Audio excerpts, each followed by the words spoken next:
कहा जाता है कि कोई भी रिश्ता विश्वास की बुनियाद पर टिका होता है और अगर जिस रिश्ते में विश्वास ना हो वो रिश्ता काफी दिनों तक नहीं चलता है।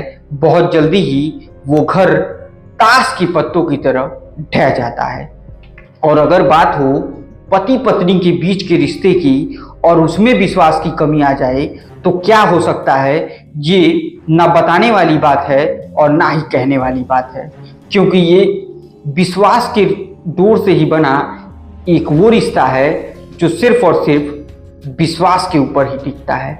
आज की कहानी भी कुछ ऐसी है जब एक पति को अपनी पत्नी का इस बात के ऊपर शक होता है कि वो किसी और से बात कर रही है, वो किसी और को प्यार करने लगी है, तो इस कदर उस पति को गुस्सा आता है कि वो अपनी पत्नी को एक के बाद एक इतनी गोलियां मारता है कि वो पत्नी वहीं पर ढह जाती है।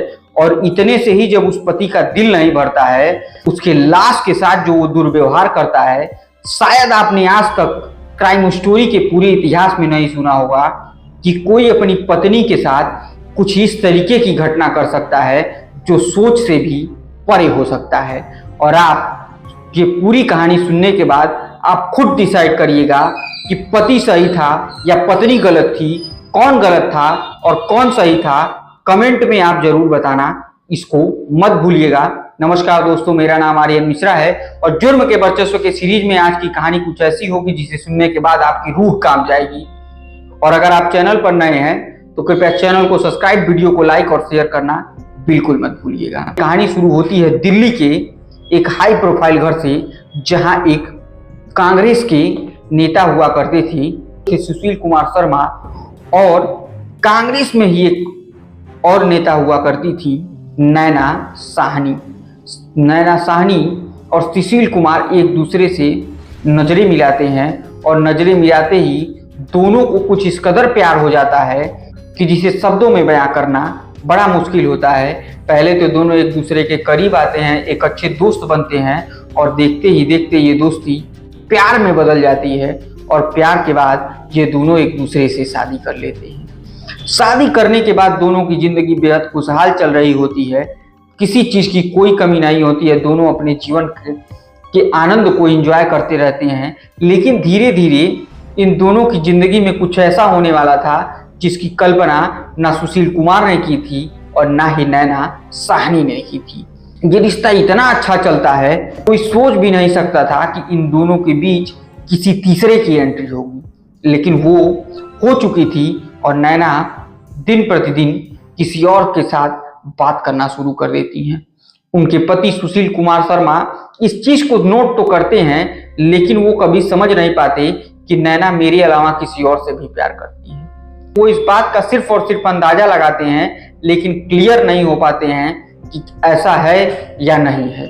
अब उसके बाद ये धीरे धीरे रिश्ता और आगे बढ़ता है, दिन बीतते जाते हैं और नैना के व्यवहार में सुशील के प्रति बदलाव आने लगते हैं। जब बदलाव आता है तो सुशील को बड़ा अटपटा लगता है कि आखिर नैना आजकल ऐसा क्यों कर रही है मेरे साथ। अब इसके बाद इन दोनों में बातचीत होती है, धीरे धीरे झगड़े शुरू होने लगते हैं और सुशील को इस बात का शक हो जाता है कि नैना ने फिर अपना कहीं नया आशिक न बना लिया हो। इन्हीं बातों को लेकर नैना और सुशील दोनों के बीच में झगड़े होते हैं तो सुशील नैना के ऊपर एक जासूस लगा देता है और ये जासूस नैना के ऊपर 24 घंटे नजर रखते और इसकी जानकारी सुशील को दिया करते थे। एक दिन इन जासूसों की तरफ से कुछ ऐसी बात बताई गई जिसे सुनने के बाद सुशील बेहद चौंक जाता है और सोचता है कि क्या मेरी वही ये नैना है जिससे मैं इतना प्यार करता था।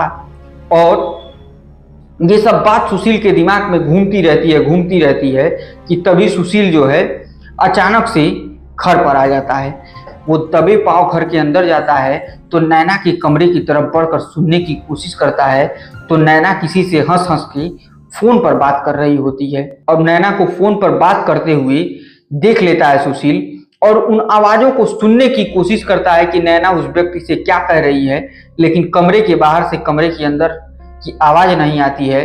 और जैसे ही सुशील दरवाजा खटखटाता है, नैना सामने आती है। नैना को तो मानो ऐसा लगता है कि जैसे हवाइयां उड़ गई हूं। नैना का चेहरा बिल्कुल लाल हो जाता है और उसे लगता है कि आज मैंने कौन सी बहुत बड़ी गलती कर दी।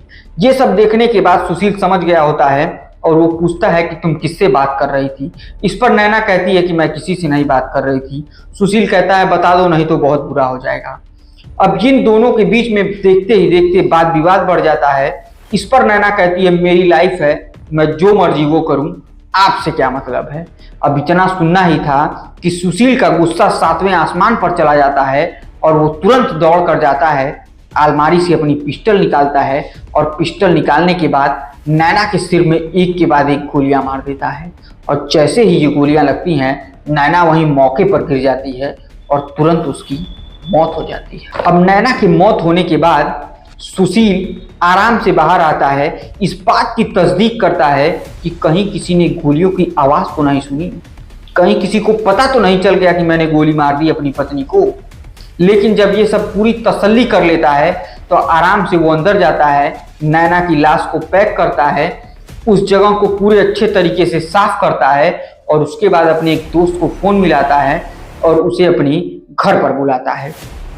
जैसे ही वो दोस्त घर पर आता है नैना की लाश देखकर तो उसके पैरों तले जमीन खिसक जाती है। भाभी को क्या हो गया, ये कैसे मर गई और इन्हें गोली किसने मार दी। तब इस पर सुशील अपनी पूरी बात अपने उस दोस्त को बताता है। फिर दोनों ने मिलकर प्लान किया कि इस लाश को कैसे ठिकाने लगाना है। अब इन दोनों ने उस लाश को एक बोरी में भरा और गाड़ी में भरकर यमुना में फेंकने की पूरी तरीके से प्लानिंग बना लेते हैं। जब वो उस लाश को लेकर यमुना की तरफ बढ़ते हैं तो वहां पर जैसे ही ये लोग फेंकने की कोशिश करते हैं, चूंकि यमुना के तट पर उस दिन भीड़ बहुत ज्यादा होती है इसलिए ये लोग लाश को वहां नहीं फेंक पाते हैं। तो वो दोस्त कहता है दोस्त तुम्हें परेशान होने की जरूरत नहीं है, मेरी भट्टी है, मेरा होटल है, चलो तुम उस होटल की तरफ चला जाए, मेरा एक होटल है, चलो उस होटल की तरफ चला जाए, वहीं पर कुछ व्यवस्था बनाते हैं। लेकिन आज होटल बंद होता है तो होटल में ना कोई कर्मचारी होता है ना कुछ होता है। होटल की बाउंड्री बहुत बड़ी होती है और होटल दिल्ली के दिल कहे जाने वाले कनॉट प्लेस के आसपास में रहता है। और वहीं पर ये लोग जाते हैं और एक चारदीवारी के किनारे एक तंदूर रखा होता है, उस तंदूर में कोयले डालते हैं, लकड़ियाँ डालते हैं और उसके बाद इस पाड़ी को एक एक कर वहीं पर काटा जाता है और काटने के बाद इसी तंदूर में जलाने की पूरी प्लानिंग रहती है।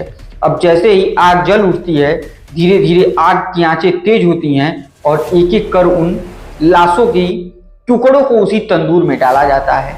लेकिन जब चूंकि रोटी बनने में और लाश जलने में आप सभी लोग अंदाजा लगा ही सकते हैं कि लाश जलती है तो किस प्रकार से दुर्गंध आती है। और ठीक उसी प्रकार से जैसे ही वो तंदूर में पड़ा इतने गंदे तरीके से दुर्गंध आने लगा कि चारदीवारी की इस पार एक माता जी चाय का ठेला लगाई रहती हैं। उन्हें लगता है कि ये क्या जल रहा है, जब आज होटल बंद है तो कहीं ऐसा तो नहीं कि होटल के अंदर आग लग गई हो और कुछ जल रहा है।